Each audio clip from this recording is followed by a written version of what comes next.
Seorang laki-laki dari keluarga Lewi kawin dengan seorang perempuan Lewi. Lalu mengandunglah ia dan melahirkan seorang anak laki-laki. Ketika dilihatnya bahwa anak itu cantik, disembunyikannya 3 bulan lamanya. Tetapi ia tidak dapat menyembunyikannya lebih lama lagi.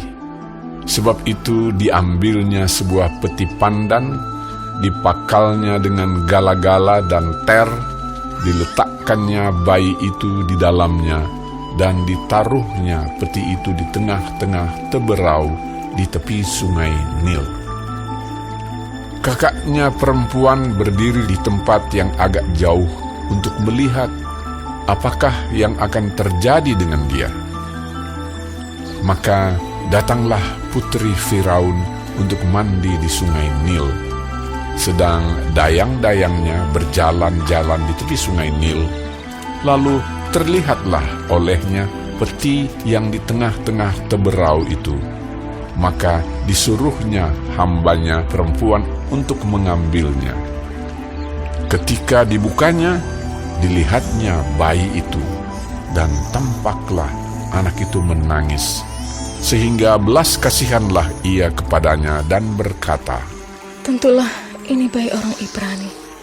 Lalu bertanyalah kakak anak itu kepada putri Firaun, "Akan kupanggilkah bagi Tuan Putri seorang inang penyusu dari perempuan Ibrani untuk menyusukan bayi itu bagi Tuan Putri?"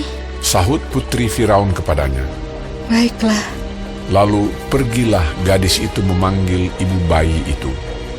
Maka berkatalah putri Firaun kepada ibu itu, "Bawalah bayi ini, dan susukanlah dia bagiku.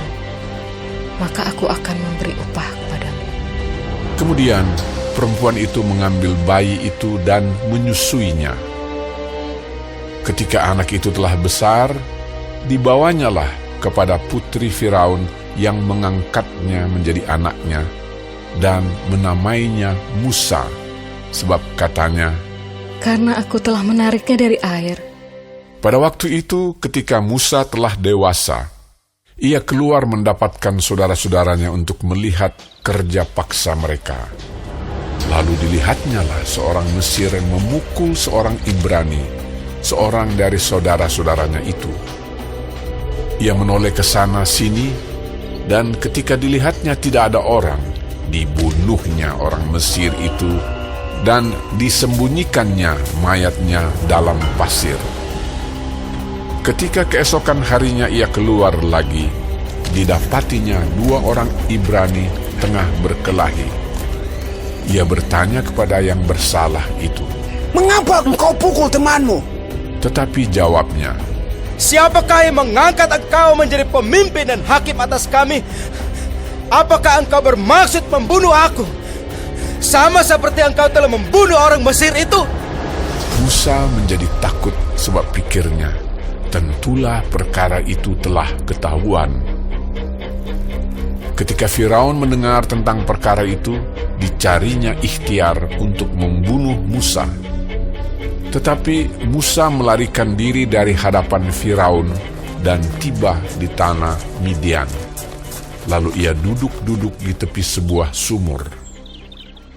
Adapun imam di Midian itu mempunyai 7 anak perempuan. Mereka datang menimba air dan mengisi palungan-palungan untuk memberi minum kambing domba ayahnya. Maka datanglah gembala-gembala yang mengusir mereka. Lalu Musa bangkit menolong mereka dan memberi minum kambing domba mereka.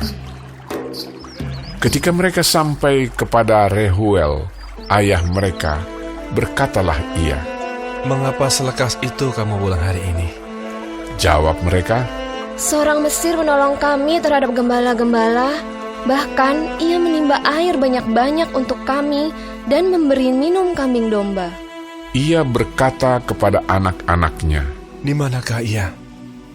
Mengapakah kamu tinggalkan orang itu? Panggillah dia makan." Musa bersedia tinggal di rumah itu. Lalu diberikan Rehuelah Zipora, anaknya, kepada Musa. Perempuan itu melahirkan seorang anak laki-laki. Maka Musa menamainya Gersom, sebab katanya, Aku telah menjadi seorang pendatang di negeri asing. lama sesudah itu matilah Raja Mesir. Tetapi orang Israel masih mengeluh karena perbudakan. Dan mereka berseru-seru sehingga teriak mereka minta tolong karena perbudakan itu sampai kepada Allah.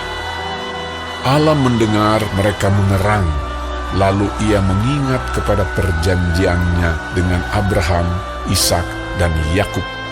Maka Allah melihat orang Israel itu dan Allah memperhatikan mereka.